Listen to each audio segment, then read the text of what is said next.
আমি মহান আল্লাহ কোরআন পড়ব, মহান আল্লাহ আমার হেফাজত করবেন। অনেক সাহাবীরা তো এরকম করছেন যে বাড়ি ঘর ছাড়তে রাজি, কিন্তু আল্লাহ রসুল ছাড়তে আর তো ধরে কর না। গভীর রজনীতে আল্লাহর নবী বিশ্বনবী রাহমাতুল লিল আলামিন হুজরা শরীফ থেকে প্রচন্ড শীতের মধ্যে বের হয়েছেন। এমনি তাকায়া দেখে একজন বাঁকা হয়ে দাঁড়াইছে, সোজা হয়ে দাঁড়াতে পারে না, কাপড় এইভাবে ধরে রেখেছে। দাঁড়ায় বলেন আসসালাতু ওয়াসসালামু আলাইকা ইয়া রাসূলুল্লাহ। আল্লাহ নবী বলেন, কে রে তুমি এত গভীর রজনীতে আমাকে সালাম দিচ্ছ? আল্লাহ নবী যে মাত্র জিজ্ঞাসা করলেন, উনি জানতো হুজুর আপনি কি আমাকে চিনতে পারেন নাই? আমি আব্দুল্লাহ। আল্লাহ নবী বলেন, কোন আব্দুল্লাহ? আবু নবীজি, কিছুদিন আগে ইসলাম ধর্ম গ্রহণ করেছি,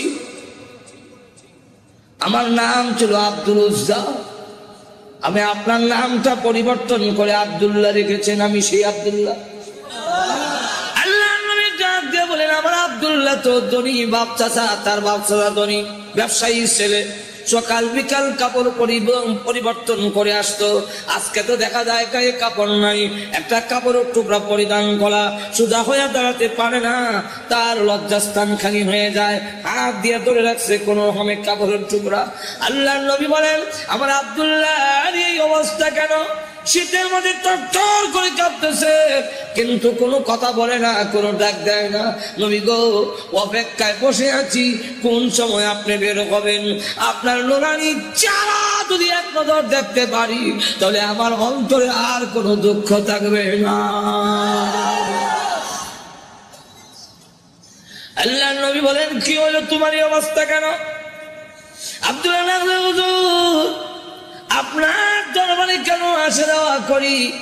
আমার চাচা আমাকে বলেছেন বাড়ি ছেড়ে দিতে হবে, আর না হয় মুহাম্মদের দরবার ছেড়ে দিতে হবে।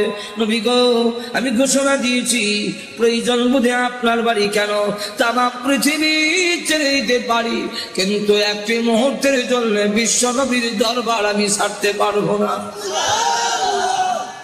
আপনারা যে আমাকে বাড়ির থেকে বের করে দিয়েছে, বের হওয়ার সময় বললো কাপড় চোপড় গুলো দিয়ে যাও, এগুলো তো আমাদের। উদ্দেশ্য হইল আমি উলঙ্গ হয়ে গেলে এটা যাব না, লজ্জায় তখন করে বসে থাকবো, আপনার দরবারে আসবো না। আমি তখন আমার চাচাকে জানিয়ে দিলাম, ওগো চাচা, কাপড় হারাতে পারি, ইজ্জত সম্মান হারাতে পারি, আমি সর্বহারা হতে পারি, কিন্তু আল্লাহর কসম ঈমান হারা এক মুহূর্তের জন্য হতে পারবো না। আজকে যদি শরমের আর ইজ্জতের বয়ে কাপড়ের জন্য আমি ঈমান হারা হয়ে যাই, মৃত্যুর পরে কবর থেকে উলঙ্গ হয়ে আল্লাহর দরবারে উঠব, উলঙ্গ অবস্থায় জাহান্নামের মধ্যে দেওয়া হবে। আল্লাহর নবী আমার কাপড় চোপড় গুলো রেখে দিয়েছে, আমি আমার মার সামনে দাঁড়িয়ে বললাম, মা গো, মা একটা কাপড় দেন না, আমি আমার লজ্জাস্থান রেখে বিশ্ব নবীর দরবারে যাব।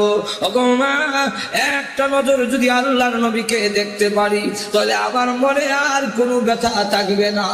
এই বলে হুজুর আমার মা একটা কাপড় দিয়েছেন, কোন রকমের লজ্জাস্থান রেখে আপনার হুজুরের সামনে এসে বসে আছি।